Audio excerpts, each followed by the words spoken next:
মানুষের সাথে হয়, এর চেয়ে বড় অধ্যায় আর থাকে না।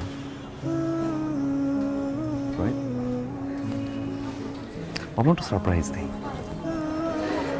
এত বড় চ্যাপ্টার লাইফের সারপ্রাইজ দিয়ে জানাই। তোমার এই সারপ্রাইজ আমাকে অনেক কষ্ট দিয়েছে, আমি অনেক কষ্ট পেয়েছি। তুমি কি ভেবেছো তুমি বিয়ে করতে আসবে আর আমি ঠ্যাং ঠ্যাং করে বিয়ের জন্য রাজি হয়ে যাব?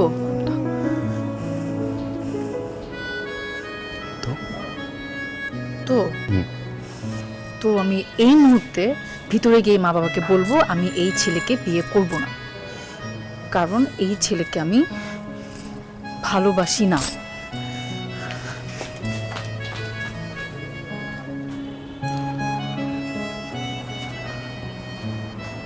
ভালোবাসো না?